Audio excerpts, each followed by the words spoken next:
Welcome, everybody.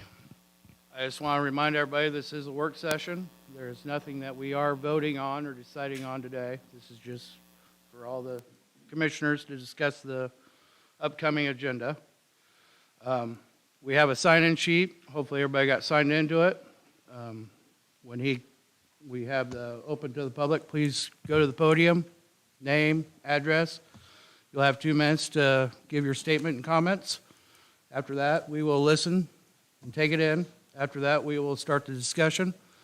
If you are called upon by one of the commissioners, please return to the podium and answer the questions. Besides that, enjoy the meeting. Thanks.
Okay, I think all the commissioners received a copy of the proposed revised budget. Looks a lot better. Looks a lot better. I don't think this is complete because we still are 376,000 over budget. So we still got to look at this, where we're going to make this 374,000 cuts yet. Well, let me explain to you how the district works. Number one, you propose what you're going to need to spend. I understand And the that. state law allows you to add an extra 10% for unforeseen contingencies. All right, that is what the AOB, or the assessment, annual assessment, makes up the difference. Because there's no way that through the operations that we're going to turn a profit and pay off the bond debt service and this kind of stuff without a special assessment. And that's what makes that up. I guess I got another quick question, is on the revised budget. I see there's if you go down the list where it says rec center, 9-hole revenue, I see a minus 20,000. Is that in reference to how they collect money or what?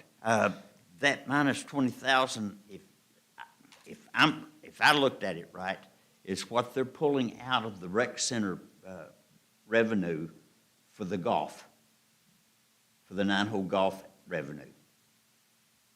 Okay. Is that, am I right? Thank you. All right, it doesn't really list that, so it says 9-hole golf revenue. And that Well- means they're taking 20,000 out of the at the recreation center, correct? Right. They taking it out of there Okay. because the golf course down there shouldn't be counted as revenue for the rec center. Absolutely, I've said that all along. And so anyway, they pull that 20,000 out of there, and it's, Did they do that for the 18-hole? Because we have restaurant and golf. That shouldn't be together either, nor should the, The restaurant and everything is different. I okay. believe. But I mean, I'm talking about, did they pull the expenses of maintenance on the golf course out of there in the 18-hole pro shop with the $383,000? Well, let me go back and look at it again. Chairman, I have a suggestion. If we could go through maybe by department, starting with the front page, and that's administration, and then ultimately we're going to get to the rec center and golf course and so forth. I think that's a good idea. Let's do that. All right.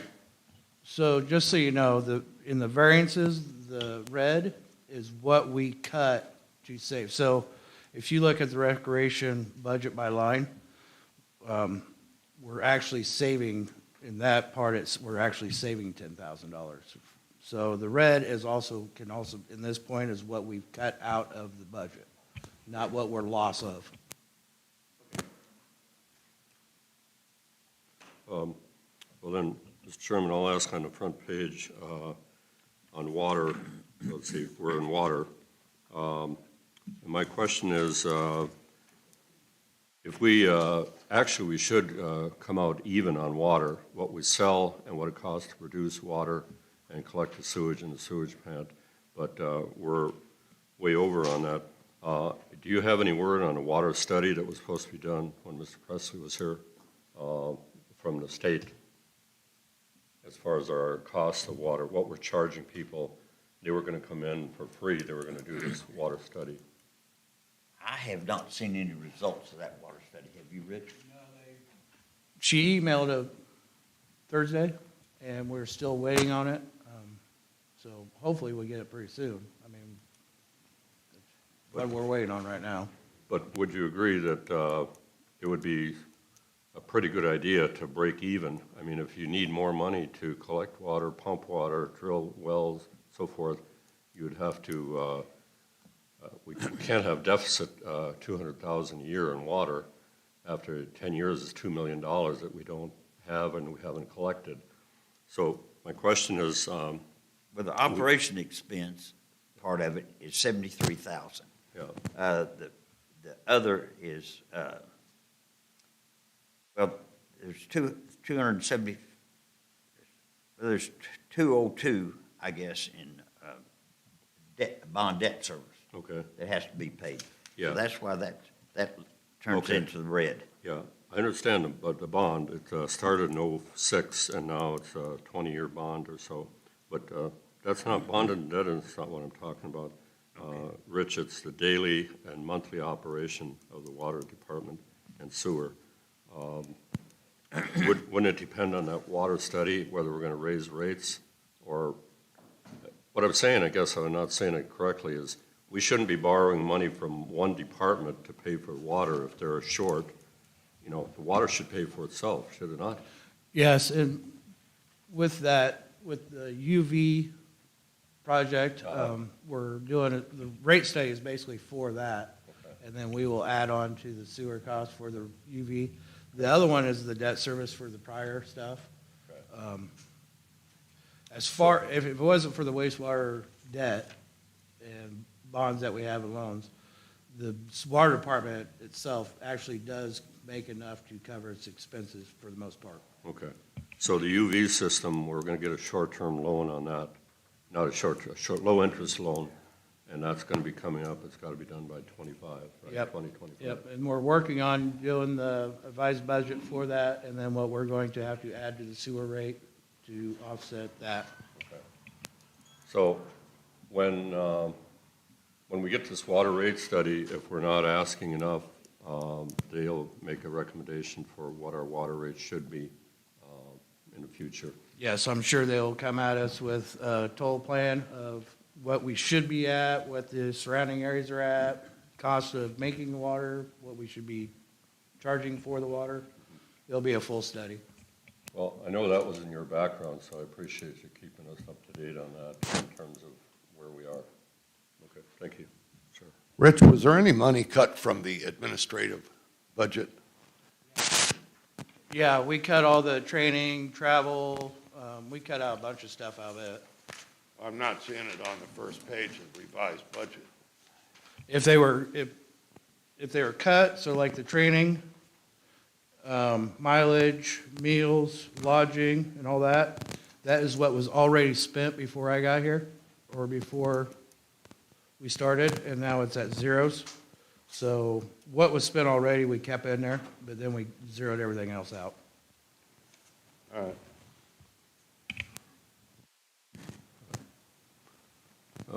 Mr. Chair, I have a question on the marina. It's on the front page, but it's just even at $156,000. I'm rounding these off, but in the 7-year contract that we signed with Mr. Paul, weren't we supposed to have some improvements, like a restaurant out at the end of the Station 1 and some other things? I don't think anything's been done out there yet, have they? That he was going to invest money into the marina for us, or for his part of the development of the marina that would not cost Holiday Island taxpayers anything. I haven't seen anything done, although I don't have a boat there anymore. I guess I'm not quite clear what you're asking. He is running food out of the marina, simple stuff, pizza, stuff like that. Yeah. And then he's made several improvements to the marina compared to what it was. He was going to expand the food service Yeah. and actually add on to that He was existing structure and increase the variety of food they sold over there. And I know over the winter time, when I first went down there, he was redoing his office area and turning it into more storage and freezers and stuff like that. I guess I have not got a full update on exactly what all he's done or going to plan on doing.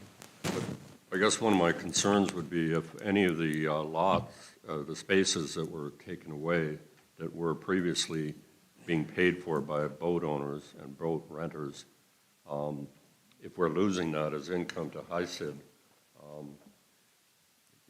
I wasn't really in agreement with that, but in order to develop the property, I knew that had to be done, but we've got to keep a close eye on that. But I don't think the first dock is fully booked out anyway. There's a waiting list on docks 3 and 4, but on 1 and 2, which are smaller Yeah. slips, Right. there's not near the demand, and there is no waiting list. So there's actually extra slips available Okay.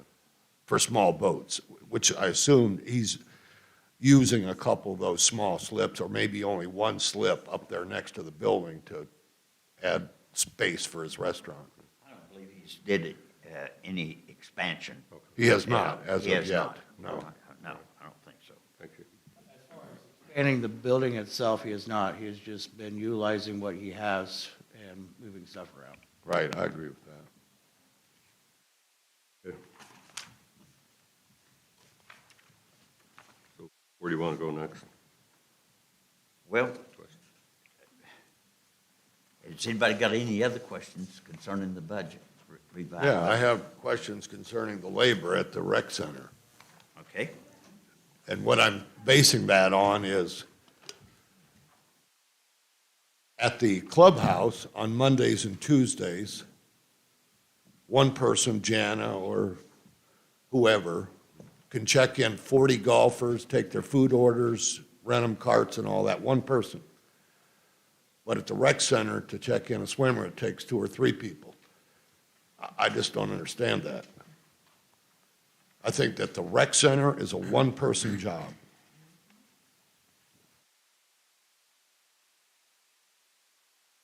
Has there been discussion with Janice Murphy on that? We brought her in during budget cuts and cut her salary down, her wages down, and she has to, she has a line now that she has to operate under. And when it gets to be off-season, she's only allowed to keep a couple employees during the wintertime. So we cut her budget down for wages. So how many people are working there at any one time? There are 9 people up there on the books. Right, and I understand Kim does odd jobs and things. Kim is our only full-timer, and then the other 8 are part-timers, and they just rotate in their shifts, and there's usually one in the morning, and then one comes in the afternoon to close, and then Janice is there off and on to fill in between. So there's usually, well, then you got Tom, has been coming in just twice a week to do the mowing. And so they've been cutting back on some of their employees, but they're not full-time. The only full-time employee we have up there is Kim. But do we need more than one person out there at a time in the checking in swimmers? And, I mean, it looks like to me it doesn't add up. Yep, and right now, I mean, Janice understands that her budget has been cut, and she has her guidelines that she has to work under and make it work. Well, I know in the wintertime, they had 4 people every day for the whole winter, Yep. and that was baloney. And that was them trying to get that rec center put together and ready for this summer, after it finally got done, is where the labor costs got completely out of control. And now we're playing catch-up because of that, because, you know, she had 9 people there for several hours trying to get stuff ready. So now she has to cut back on employment, and her wages have been cut, so she's gonna have to figure out how to manage them and get them to stay within her boundaries. I guess then I'd expect to see the labor hours go down considerably for the hours it's open and the number of labor hours that are spent. When I look at the clubhouse, and Phyllis, you're up there on days when they golf, and there's only one person behind the counter. Checking in all the golfers, taking their food orders, and checking out golfers. But yet, at the rec center, just to check in a swimmer, it takes usually 2 or 3 people. And I just don't understand the logic. The golf course and the leagues, you have a busy time all at once. Everybody's getting in there within an hour. And that person stays there and is busy all the time. But with the recreation center, you've got people coming back and forth the whole day. You have, except for the golf league, you're specifically talking about the golf leagues at the 18-hole course and somebody being there. But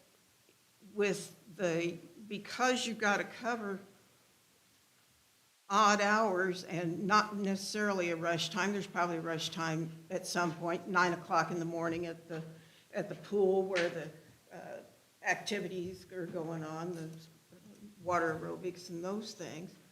But with Janice there, and I don't know how many hours she's working, it's suitable for her to cover that. Now, I don't go up there often enough to see how many people are actually in the office. I know that when they were in the island room, they were doing all of the painting and the maintenance, and, you know, the people that were sitting in there weren't waiting on customers, they were doing other types of jobs.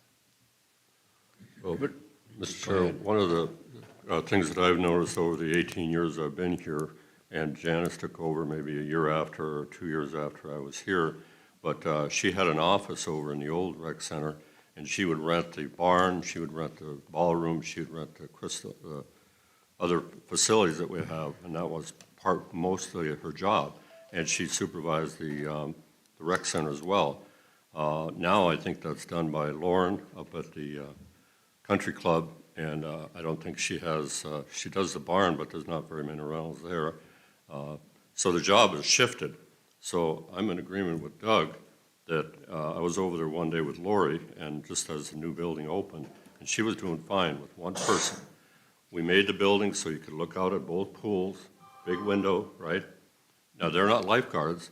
If anybody's in trouble, they cannot go out and pull somebody out of the pool, although we have to, because it's not a public pool. But I think we added Tommy and Eric, wonderful maintenance people. They've done a great job over there, and I think the maintenance on the whole property was too much for Kim. But as far as checking people in, very few golfers, and the swimmers, 9:30 in the morning when you have the group in there, there's a lot coming and going. But I think this building, the way we built it and the cost of it is sufficient to be run by one person. One person at the desk with visuals all over the place. I agree 100%. And their business is stretched out over the whole day. It's not like a golf course, Phyllis, where it's all at one shot. They're stretched out all day. So what you need is one person there at a time, and if that means maybe after they work 8 hours, if that's what, are they even open 8 hours? But who knows? At times, I'm sure they are. But when we are open, we only need one person in that at a time. It may be that that person can only work 4 hours, and then we have to bring in another person to work 4 hours. That's okay, as long as we have one person at a crack. Well, Not two, not three, one. one person can handle it, except when does he or she go to the bathroom and who's going to be standing at the counter? And that's the part that Janice has to fill. Don't you think that happens at the clubhouse too? They have to go to the bathroom once in a while? There's gals in the cooks can cover it. Okay. Generally, I don't well, I, think so. Let me- I understand your point. Let me just clear this up real quick. We did budget cuts. They get this much money for wages. She is in charge of the rec center. How she spends them wages, I don't care. She cannot go over the wages. If she has 3 people there for 15 minutes and then sends them all home and she takes care of her, I don't care how she does it. She has a line now of wages. She has to manage that line. She cannot go over that line. So she needs to manage her people to stay under that budget. That's fine. I'm How glad- she, I how hope- she does I it, hope I they don't do. care.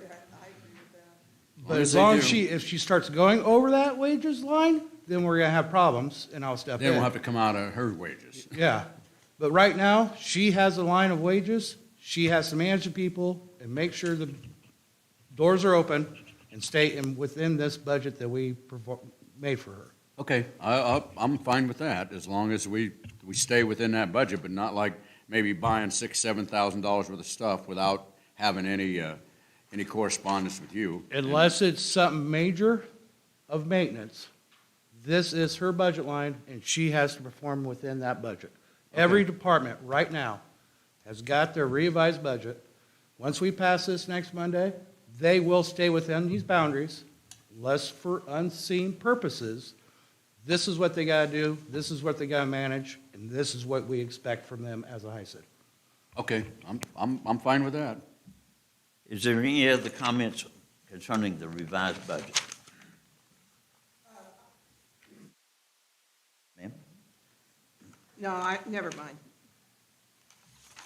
I'm actually okay with what I have read on this and see, and I'm pleased that it brings it back in line. Other comment that I have on the budget is, and the previous board that voted on the paying of the rec center is the only problem we have, which is, I'm not saying great, it's a great facility, I love it, it was well needed. Once we are right now on track, that next year, we won't have the rec center come out of our budget. Right. So when we start working on this budget again, at the end of September or October, whenever it is, we are on track to having a balanced budget for 2025. The rec center puts behind a little bit. That's fine. It's a great facility. It was needed.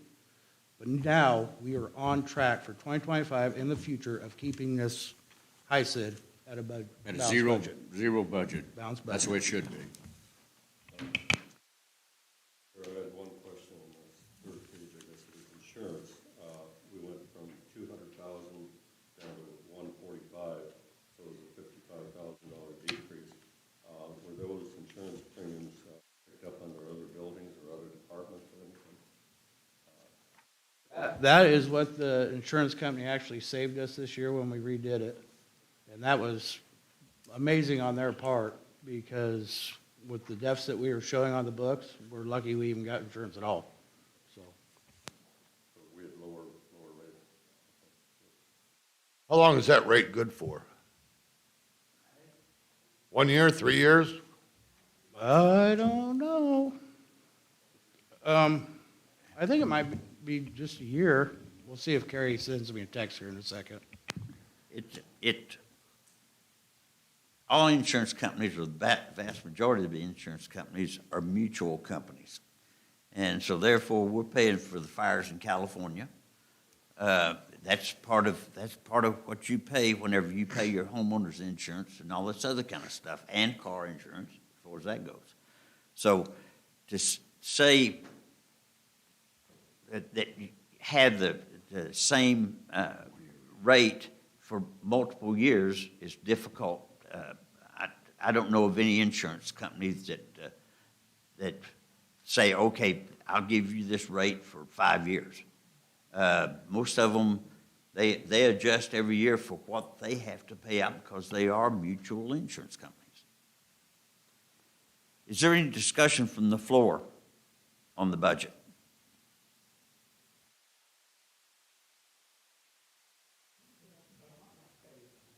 Peggy's behind you. Peggy Lodewijks, 19 Bob White Lane. It might be in here, but under the utilities, does that include water for the golf course and the rec center? No. No. Would they not be charged for water? The 9-hole golf course has its own well. The 18-hole golf course shares its well with the public water system. So they're set up different. So my understanding then, since it's public water, that we're paying, individual people are paying for the water, or is the golf course being charged for the water that they're using? No. Would that not They be? we've always kept track of the gallons of usage and that sort of thing because there's a meter on the pumps and what have you. But anyway, no, those wells were dedicated. The one on the 9-hole course was drilled just for the 9-hole course because we realized that the well number 1 was not capable of taking care of irrigation and all this whatever. Yeah. But anyway, it's got its own dedicated well, and the 18-hole course, well number 1, which is there at what we call Fort Apache, that well was designed for the golf course. It became attached to the public water system out of necessity before well number 5 was drilled. And then there's another well that was located down by number 17, down close to the highway. That well was going to be irrigation well, but it's questionable about whether or not it can go into the public water system. I was just wondering if the residents are paying for the water that's being used by the pool and the rec center, and I've said. Yes, they're not. I don't think the filling of the pool is. It's metered in a way because we keep track of the number of gallons of water pumped, Okay, and we also keep track of the number of water gallons used and where it's going in order to locate and have a better idea of leaks and what have you. Okay, because I wasn't seeing that on their expenses, and that's No. what I was wondering. It's not there. Should it be? No. For us to kind of check to ourselves. No. But it's metered, so that way we know what we use at each facility, but it's not pushed, the bill of it or the use of it is not pushed onto the. But in the utilities, there is the electric to pump the water. Yes, there is. We're paying for the power, we're just not paying for the water. Right. And for like the restaurant, do they know how much, should you ever lease it out or have it separate, would they It know is- how much water? It is metered, so we It- know it- how much water okay. it does pump. Thank you very much. Yeah, it's metered. Yes, sir? Can I make a comment on You- the wells? You may.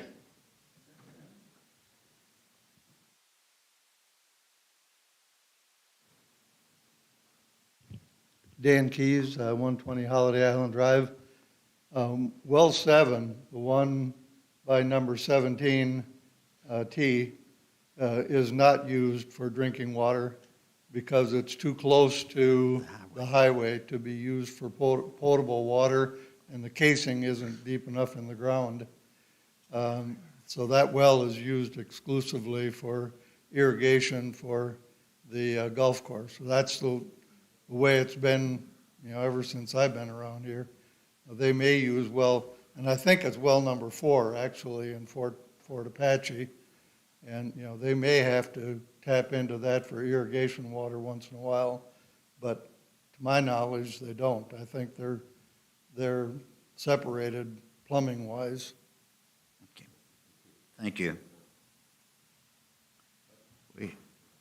Linda?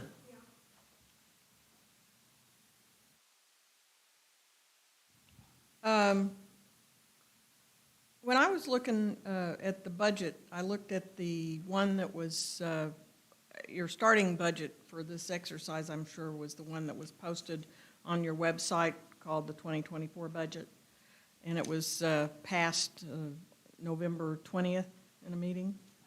So I was looking at that one, and I also noticed what you were saying, Ken, about the water, the imbalance between the receipts for water and the expenditures for water. And there was quite a significant difference there. And I haven't heard you talk about increasing the rates right now.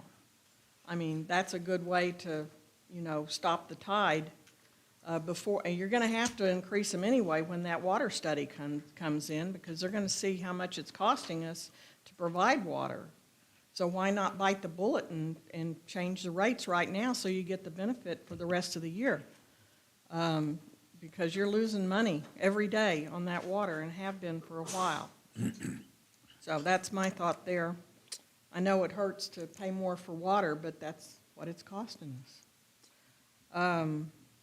Also, with regard to the personnel cost, the personnel costs seem to have been escalating a lot over the last several years. If you look at the whole wage burden line. I looked at and added up all the wage burden lines in the budget. It amounted to $2.3 million to pay people to work here, to pay the HICID staff. And we only take in $2.7 million, counting the penalties on assessments in assessment income. So that's your biggest cost for running HICID is personnel. Unfortunately, I know it takes a lot of people to maintain these grounds and to provide the services and everything, and I applaud your efforts for, working on the rec center, but that's the tip of the budget. I mean, that's the tip of the iceberg. That's a small in comparison to, you've got an admin budget here in the front office for $419,000. You've got your water sewer, those people, keep our water working and have to get out there and do a lot of repairs, and that's $339,000. Roads is $266,000 for all the guys that works on the roads. The fire department came in high at $526,000, and the rest of it is fairly small comparatively to these others. But I was concerned when I heard that the fire chief had resigned, very concerned about that. And, my understanding was that Rich was going to talk to Jennifer and provide some talking points that they could discuss budget reductions. Rich wasn't here when the board directed the chief to add all that personnel in order to keep our ISO rating. Jennifer wasn't party to those discussions either, I'm sure. But, so, I don't know what happened with the meeting with the chief that made him resign, but, no one can tell us that. Can I give you a quick rundown on some stuff? Okay, this is on the fire department. Mm-hmm. In 2019, our total on wages and OP was $268,000. 2020, it was $273,000. I'm just knocking off the other $875,000, okay? Or $875. In 2021, it was $270,000.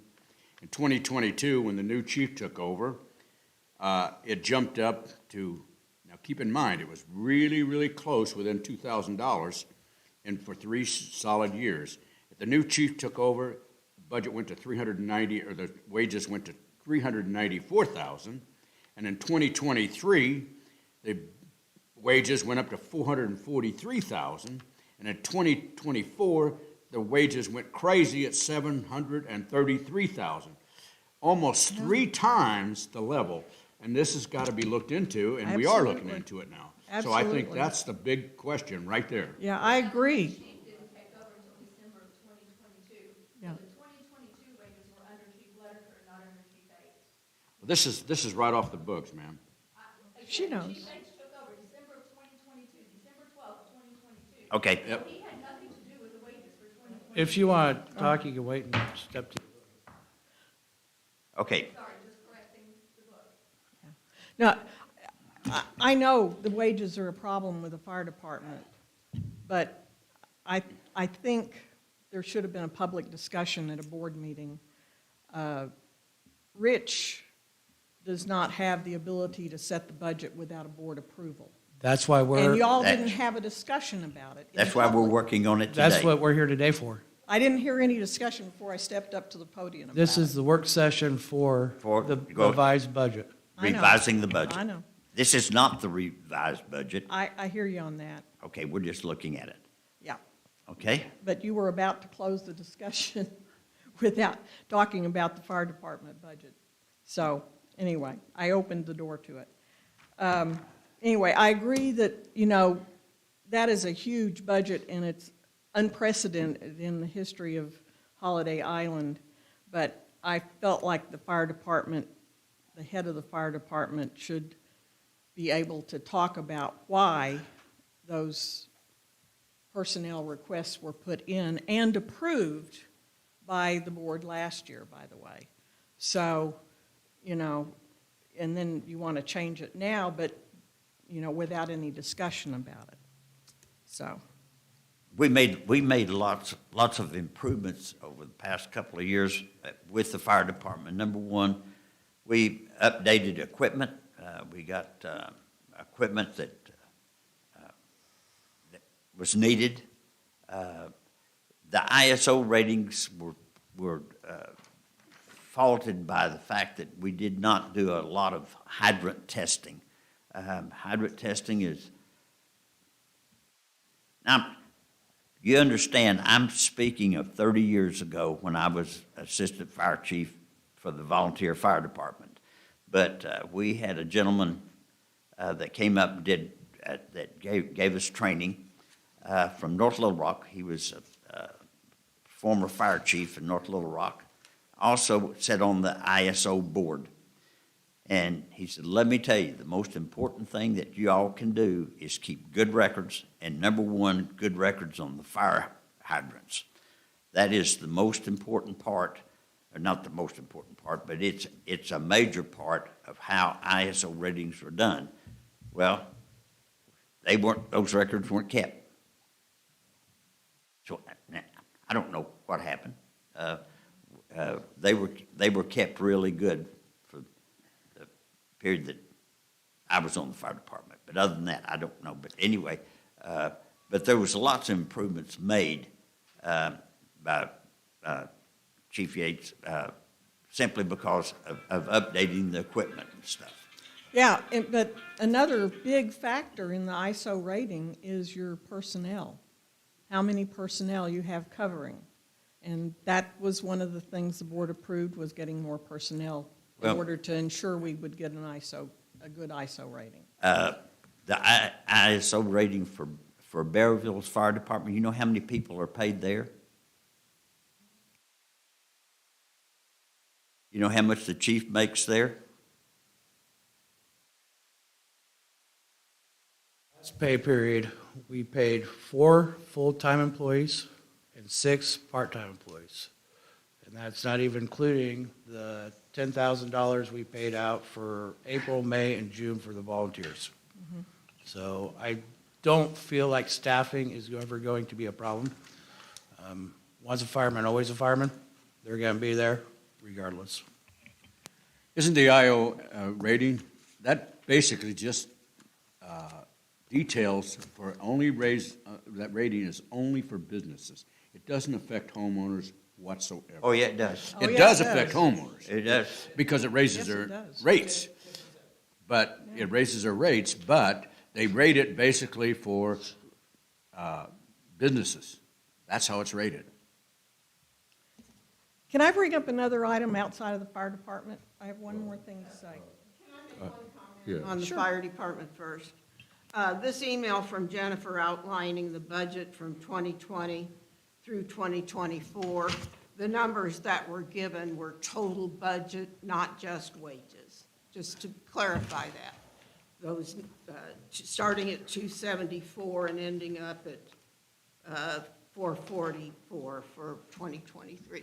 That's total budget, not wages. But of that we'll take 2023.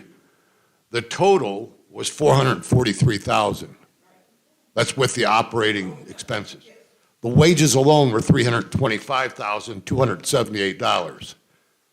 For this year, the total budget is 733, and the wages are 526,000. So I have them separated out, that there's nothing misleading about it.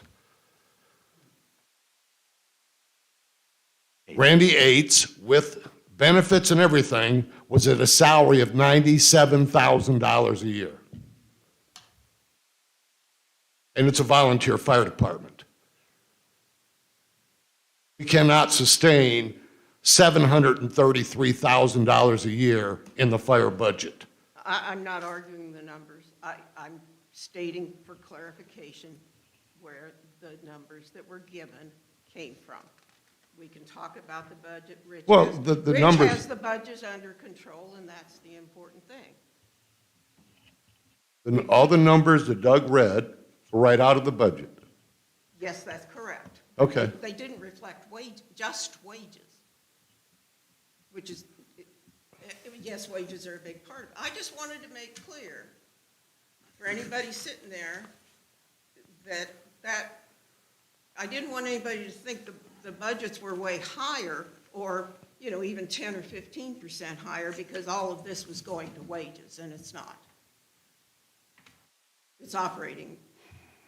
It's all right, never, It's the It's total. too high and it needs to be. Well, our less. operating budget hasn't changed much. In 2019, it was 92,000. In 2023, it's only 118,000. What's escalated are the Yeah, wages. no one's arguing with that, Randy. Okay. No one's arguing with that. Well, I just want everybody to understand that of these numbers that he read, the lion's share is wages. Mr. Chair, I had a comment, and I think this workshop format is good. We want to get your ideas. You all have very good ideas. We've got people from all walks of life in those chairs over there. You've been in budgets. You've had a high number of people working for you. One of the things that I came up with was a problem in escalating our budget and our expenditures is salaries. Linda, you mentioned that. 2 years ago, we gave an 8% wage and salary adjustment, 8. Okay, people around here were given 3. No. Okay, let me speak. Now you can say what you want to say. And then this year, for this year now that we're in this budget, it was 3%. So 8 and 3 is 11. That's high. Now, I would like to give it if we have the money. But we need to go on the CPI, we need to go on inflation, we need to go on all those other bad words that everybody has to deal with, including in their family budget. Okay. Sarah? Can I move on to one more Yes, you may. different thing? Yes, you may. Okay. There was an item in the budget of 11/20, of November 20th. It was in the general fund budget, and it was $735,000 for major projects expense. There was also in that same budget, in the rec center budget, $575,000 also in there for some capital expenditure, which I thought that was the rec center expense. And I don't know, I would like some explanation whether those are still in the budget and what each one is for. The rec center construction was originally, the contractual amount was the $500,000. That was for them to build it. Okay? There, okay.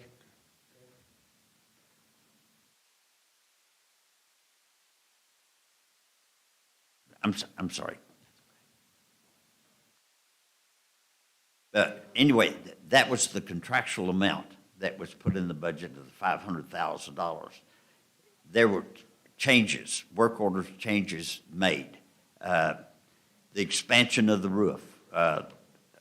Dave, you were involved with all of them. You probably, I'm speaking not really that well educated about it, but there were additional things that had to be done. Lighting. The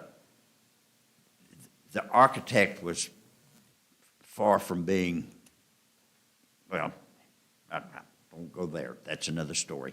But there were things like there was no sidewalk going to the front door from the parking lot.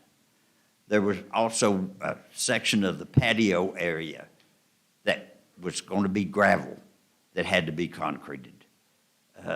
There were multiple changes made, in particularly with the beam that had to be supporting beams and this sort of thing that had to be changed.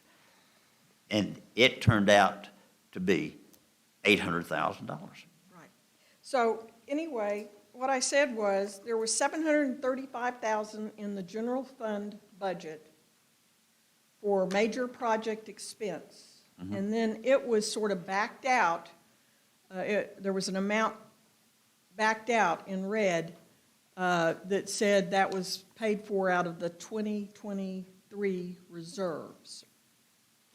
We set aside funds in 2023 for the construction of the rec center and also revisions for well number 5. So was that paid in 2023, 700,000? No, it was set aside. It was reserved money. Okay, so there's actually no money in the general fund budget for that major project, because that was put in and then there was a back out of it. But there was money set aside for it. So are you saying that how much was paid in 2023 for the rec center then? I don't have those numbers. So in 2024, it was like 300 and some thousand that we paid out. For 2024, I don't have the C.A. Johnson records of what all we paid out so far, and the total number of what the rec center was paid out in 23 or 24. So the 24 payments are going to come out of that 575 that's in the 2024 budget for rec center? That's what it came out of, yes. Okay. So, but some amount was paid in 2023, I assume, Yes. besides that? A majority of it was paid out in 2023. 23. And then the little bit that we paid out, the 300 and some in 2024. And then the 735 was just set aside for other stuff like the well and other repairs. Oh, you're talking about the water tower budget stuff? That was 657,000 in this year's budget.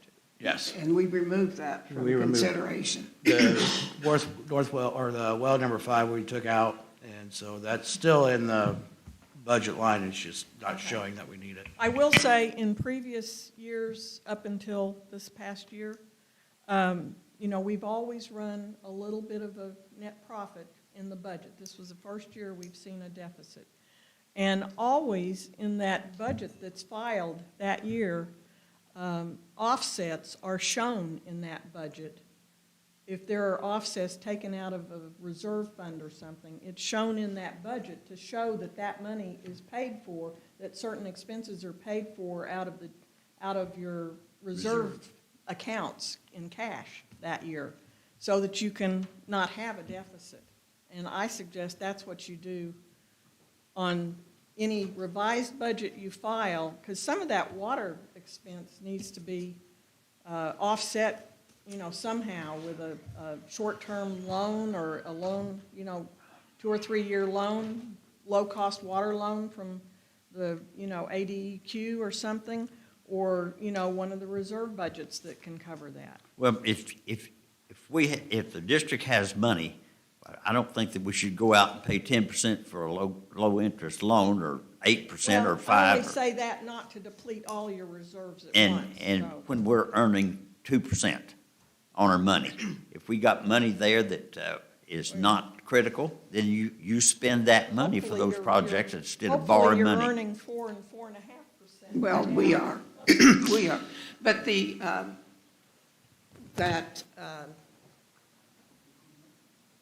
I'm sorry, I lost my train of thought. Okay. All right, any other comments? Senior moment. Yes, ma'am.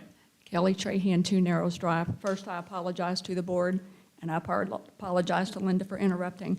I just wanted to clarify that Chief Ace wasn't responsible for the December 2022 budget, or for the budget for 2022. Wait. If he was only there for 19 days. It was a very high budget, but again, it wasn't under him. As for the rest, yeah, the volunteer, reimbursement got cut. And we pay for all of our own stuff.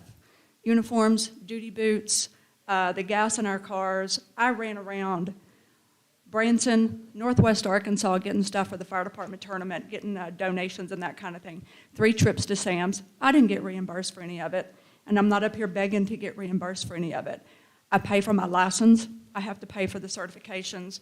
I have to pay to go to conferences. I have to pay for my gas, the conference itself. Hell, a conference it can be $150. For a couple of days. It can be $150 to just go get a couple of classes. But we need them for CEUs. So I understand that. But here's one thing to think about. If a part-timer is making $15 an hour, that's $360 for 24 hours. They might respond to a call, they might not. It just depends on what's going on. You would have to pay the 4 volunteer EMTs who live here in Holiday Island to make 6 calls each to equal what you're paying for one part-timer. There's also a part-timer that, from my understanding, that is making more than one of what your full-time people are making per hour. Now, they're part-timers. Are they necessary? To some extent, yes. But do we need 2 of them on a shift? No, not always. Do we need 3 of them on a shift? No, not always, and that has happened in the past. So when you stop to look about where you're trying to save your money, it's not from the volunteers that you're going to save all of it. And I'm not saying cut out the part-timers. That's not what I'm up here saying. I'm just saying, yeah, we respond to calls. We're going to respond to calls whether we get reimbursed or not. We had 8 calls on Friday. There was a volunteer on every single call. On the vehicle rollover with extrication, there were 8 of us there. So it's thought about out in the community that the volunteers aren't responding. That's why they're having to pay the part-timers, and that's not true. We do respond. We're there. Are we not there all the time? Or are we there all the time? No, maybe not. But when there's volunteers on the department who aren't responding, that was the responsibility of chief aides, because there was no expectation for us to have to respond. And there's no expectation for us to have to make training. When training is coming up, he sends out a message and it says, I hope you can be there. I hope I'll see you there. That's not how you get your volunteers or your even the others to be there. Training should be mandatory, and I look at it like this. If you're a volunteer, you volunteer to be a volunteer. You should show up whether you're getting it or not. So yeah, we're still responding. We're still going. There is still no reimbursement. So it comes out of my pocket, and it will come out of my pocket. But like I said, when you want to look at where you're really spending your money, look at your part-timer side as well. Because like I said, $360 to sleep on a couch is a little bit over the top, in my opinion. Thank you. Thank you very much, and thank I you have for a your comment on comment. that. But right there is a list. Here's 3 months' worth of people on duty at the fire station. And you're right. We're bringing people in from Missouri, Rogers, Arkansas, all over the place, that when they're off duty, they can come over here and make money. And it's free gratis. And I'm sorry, they should be given a 1099 on wages and this kind of stuff, I do not know whether they are or not. I doubt it because it's hard to keep record of all of them. And yes, it got out of hand. All right? Yes, sir. I'd like to make one comment. Just a minute. Doug? Yes, you know, Bearville has one paid fireman, and that's their chief, and the rest is 100% volunteer. They don't pay anything. They don't pay expenses. I was a volunteer fireman for 25 years. I was never paid one dime, and I was a volunteer because I wanted to be a part of the community. I didn't do it for money. I didn't do it. I did it because I wanted to be. And we had, so I just don't think we ought to be paying volunteers anything. Okay, now, you've had your turn. Okay. We're gonna move on with this. Okay? Go ahead.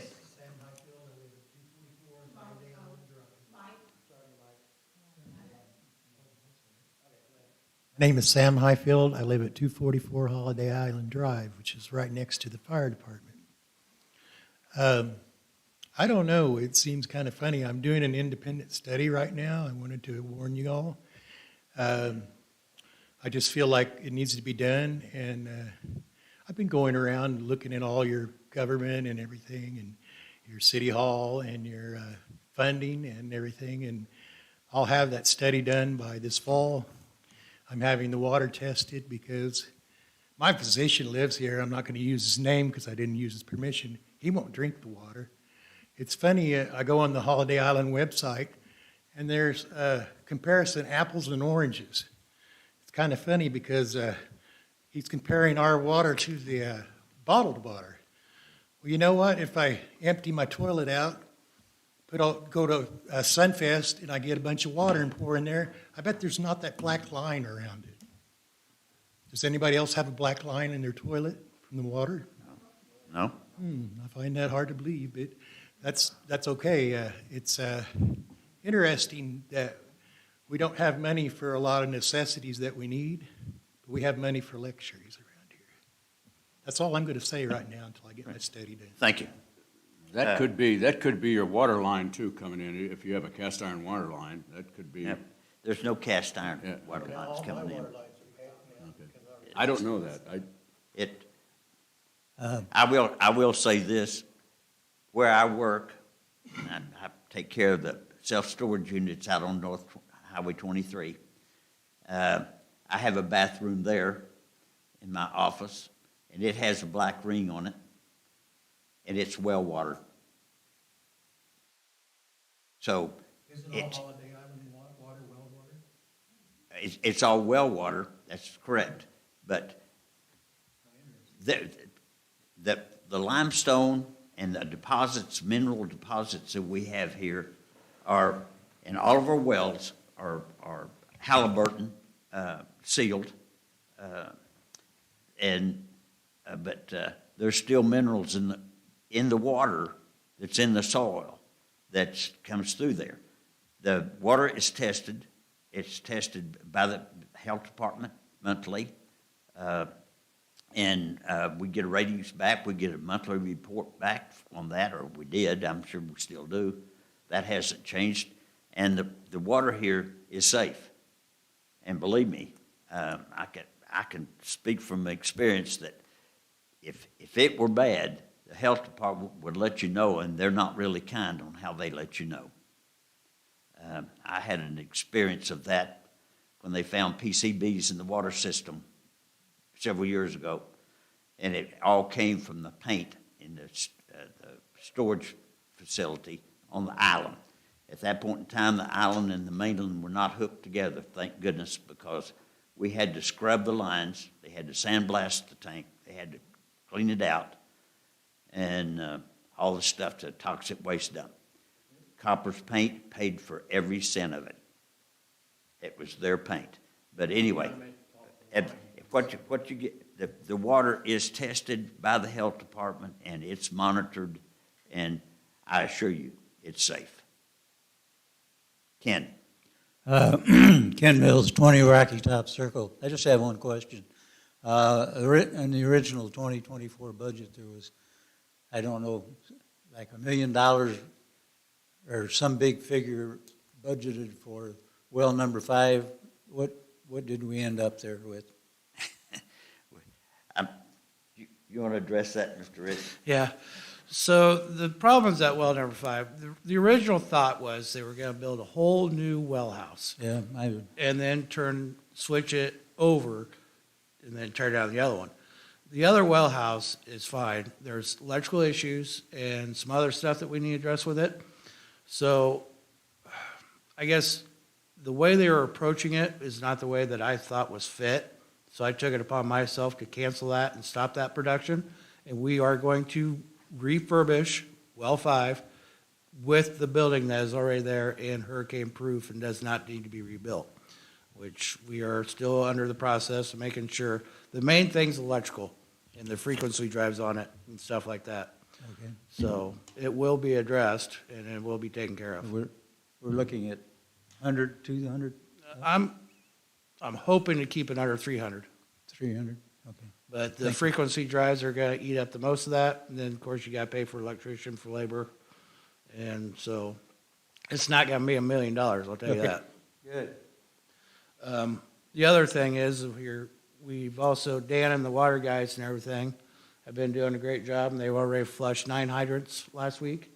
So, and got flow tests and sac pressures off them and everything, and got my report this week. So they're working on that part of it. Another statement I like to make is Chief Yates. He was a good fireman, a good chief, and he asked what he thought was appropriate for him to run his fire station. The budget was approved. We could not operate underneath that budget. I'm not taking anything away from Yates. He was a good man. For his reason for resignation or resignation, might have been personal, might have been budget, I don't know, I cannot say. We will move forward with what we have to do to make the fire station good. We had to cut volunteers. This budget year, I will look into it. I've already called 5 different fire stations and see what they do for their volunteers. We will establish a plan for the volunteers. There will be something in the budget line for you guys for next year. We're not canceling you out. We depend on you. Moving forward, we'll make sure that we hire a fire chief that understands how the budget works and how they're going to stay within the perimeters of this budget and manage their people correctly. It is an ongoing process. We will make it work. And that's all I got to say. Al Selleck, 22 Buckskin Lane. Along that same line, first of all, I'd say that, I worked with Randy through the ambulance board. He's a fantastic guy. And he himself said in his newspaper article, his words were that he did not leave because of the budget issues or other personal commitments. That was his statement. I had a question on the budget itself, though. There's what, $650,000 from the sale of the radio tower? Where's that money at? I didn't, could that be used to relieve some of the deficit? Is it? That is in a restricted, I forget exactly what it's called. That is sitting there in a restricted account. So it doesn't include in our cash position because it is still under restricted funds. And it's about $570,000 that's remaining. It was from the sale of the water tower, or permanent lease on the water tower, and the Blue Wave sale. And the previous board wanted it segregated to be used for major projects. And that was where I lost my train of thought. I think that's what Linda is looking at. This says major project funds. So that is cash that's available that is just segregated for the purpose of major projects. And a major project was $800,000 spent for a rec center. No. Now we're looking at a $300,000 deficit, 350, 400,000, I don't know. hear some words thrown out earlier about special assessment, which I guess you mean that every property owner in Holiday Island would be charged a part of that on a separate billing. But yet we have $650,000 or 575, pick a figure, from the radio tower that we sold, set aside in a restricted budget, but we spent $800,000 from cash money to build a rec center. And along the same line, speaking of rec center expenses, we talked a lot about wages earlier. What's the electric bill at the rec center? Why do we have a parking lot lit? The deer on the island see very well. They can get around a lot down there at night, but we have this rec center lit. Years ago, I asked, why is the rec center lit? And I was told, well, you know, sometimes they go on trips and they park their cars out there. But those trips have all been canceled because of other conflicts. I was told one time that they leave the lights on in the parking lot because the rec center, somebody tried to break into it one time. Really, what happened? Well, there was a window on the back of the rec center, which isn't there anymore, but there was a window on the back of the rec center, and somebody tried to pry it open and break into the rec center in the middle of the night. Okay? Window on the back of the rec center, parking lot lights on the front of the rec center. You know, I was told, well, they're on electric eye. No, they're on electric eye, so they go on at dusk and they go off at dawn. I've worked in situations where we had lights in our parking lots on electric eyes to go on, but we also had them on electric timers so that they come on at dusk and like at 2 o'clock in the morning they went off. Probably at the rec center, you can go off about 9 o'clock at night because it's pretty quiet down there after 9 o'clock at night. And talk about the lights for a moment. Number one, lights are for security. They need to be. Security is just like this building right here. The one street light on Woodsdale Drive is working here. That was after the horse got out of the barn and the district office was robbed through computers and all that kind of stuff, which they found, but they never did anything. They never found the computers. They did. I don't think Bad County looked for them, but anyway, that's another story. I've also had. But anyway, I've also had security at the facilities is very important. Number one, if people break in there, get in the pool, and do whatever. Anybody gets injured, that's our liability. Security is very, very important to the facilities that are owned by the district. And so lighting is a security device. I've also had people who worked in security that tell me, if you don't have light, and then you see a light because somebody's breaking in, they got their flashlight or whatever, you know, an indication of it. And also, you'd probably have to compare the lights down there at night to the lights up at the main clubhouse, which, you know, there's like one on the backside of the main clubhouse when you're leaving at night trying to see the steps. But anyways, I think you should seriously consider making some adjustment with the radio tower money to relieve your budget.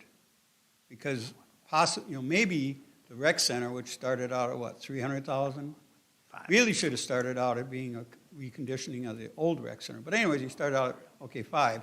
Now you're up to 8.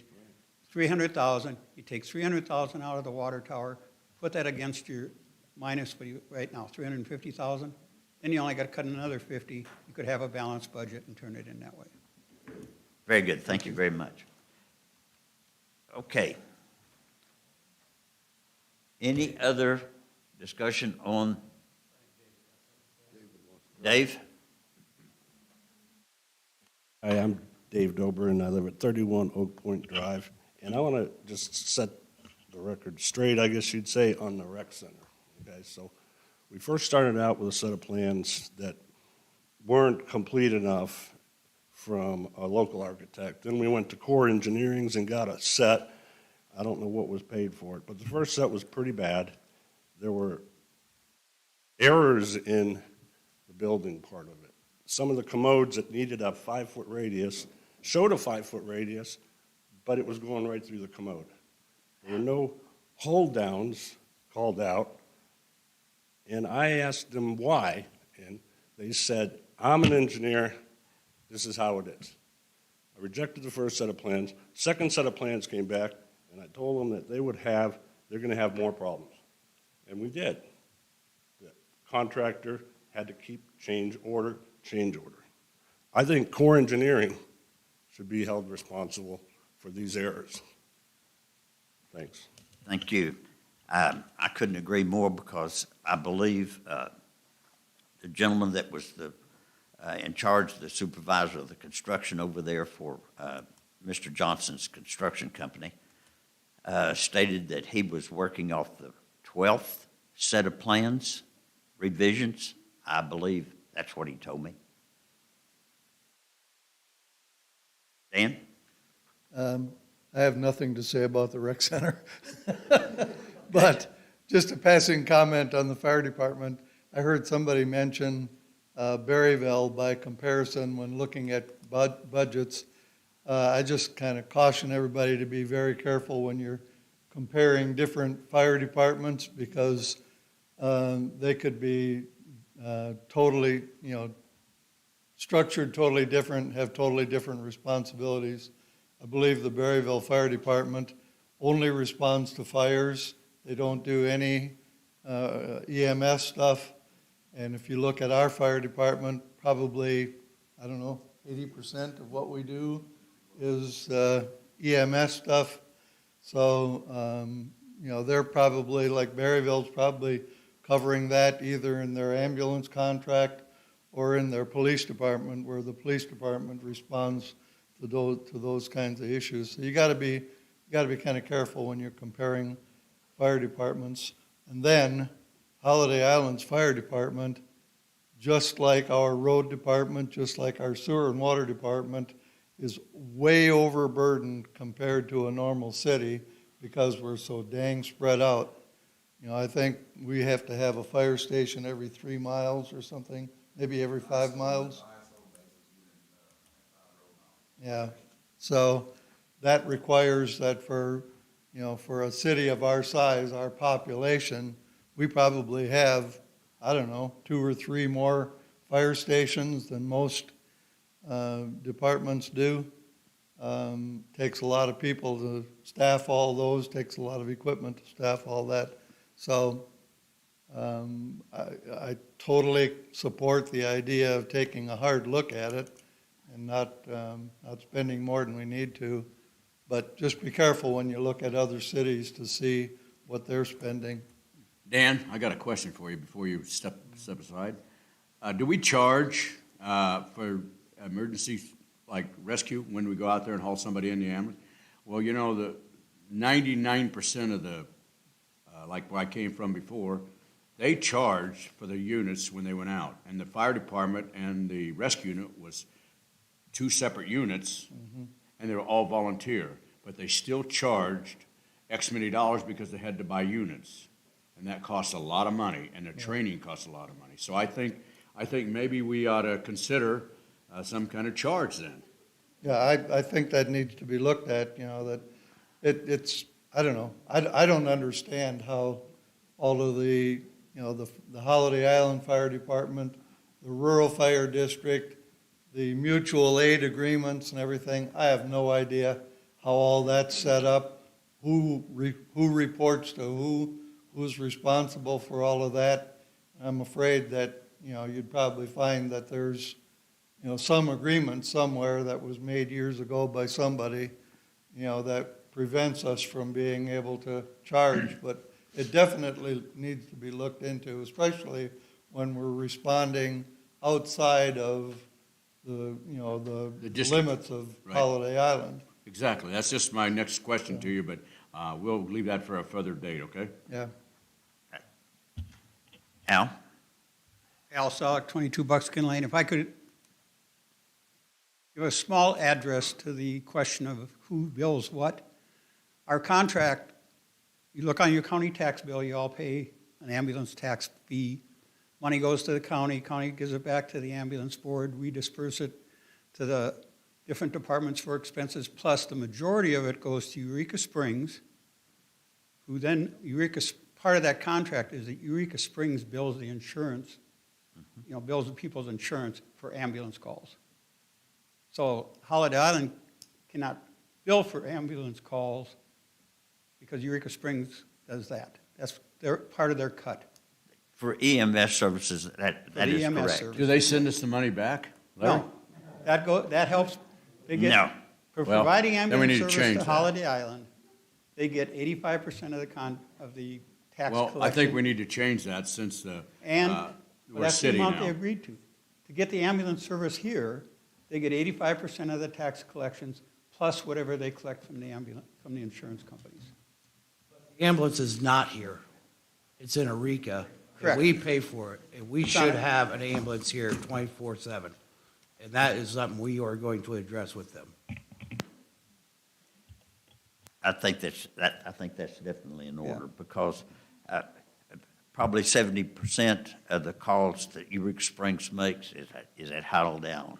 Correct. And when you supply that, then what they supply is they have 2 ambulances and 4 EMTs, not EMS, but EMTs on call 24 hours a day. Yep. The response time is about 15 minutes out here. Our EMRs do a fantastic job of getting to the patients and stabilizing the patients until the EMTs get here. So when you decide you want to have 2 ambulances on duty 24 hours a day with 4 EMTs, you might want to add that all up and see what the cost of that is. It's Depends what you're gonna have. it's staggering. And I know. But you don't pay 100% of your electric bill to only get 15% of your electric usage, do you?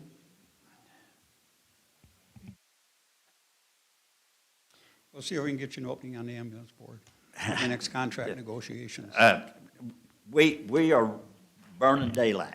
We're going to have to move along here. We have kicked this budget around from fire department to rec center to everywhere. So we've got a revised budget that we're going to take under advisement, and we will be looking at it. We've looked at it now, and I don't think there's that many changes that can be made in it. I think the changes have been probably pretty well in order, but anyway, we will take that up at the next meeting. The next project we got is the UV project for the sewer system. Rich, you want to bring us up to date on that? Yes, I presented their contract for the project, and that's the only one that we got. And I'll get the pamphlets out to you guys. I actually forgot them back in the office. But we'll get their proposal out and everything, and then we'll decide on voting for them to carry on with the UV project next week. Okay, thank you. Also, this is a resolution that, to make you trustee over the 457 plan, and that's just paperwork. We'll vote on that next Monday, and they'll just be signing the papers. Create a bank account for the Holiday Island Suburban Improvement District wastewater treatment plant debt service. So the previous debt service that we have, everything we've been taking in for that was put in a line. So we want to take and put that into its own separate account, so that way when it's time to pay that debt off, we're right on the money. We don't want to have to be a certain amount over that we have to dispense out checks to every single resident for 7 cents.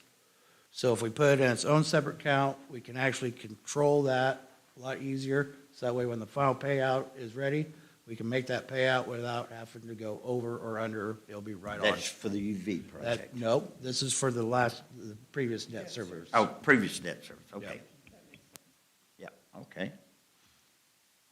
Also, I believe that's your bailiwick, hiring a new fire chief. So, Get that started. yep, we're going to, 8's last day is the 26th. I believe he is using PTO time to finish out some of his time. I want to go ahead and advertise for the position, and we need to decide on a final date for the applications to be brought in, and then conduct interviews. Okay. And then we got nomination for Volunteer of the Year.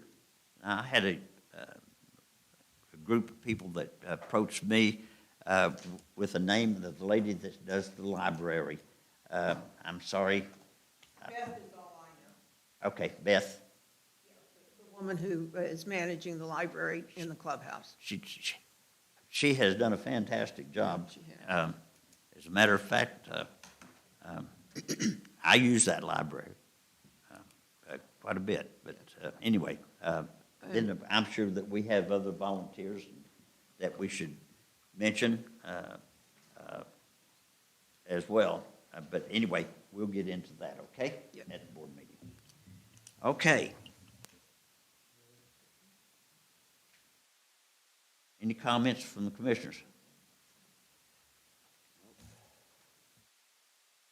My only comment would be that we use a similar system that we did to select a new district manager for selecting a new fire chief, which we use social media quite a bit.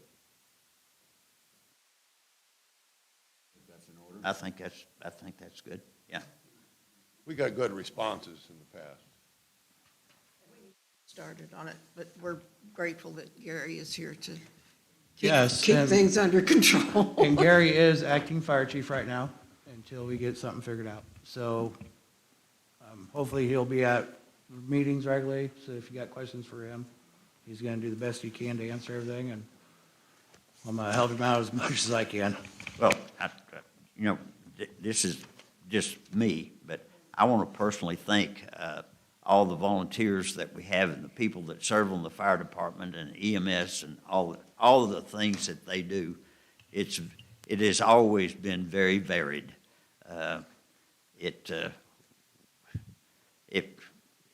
It's always been there. I used to be a first responder, and that is sometimes not pleasant. Thank you. Vic, thank you. And the service is great. Thank you very much for your services. Any comments? Phyllis, you got any?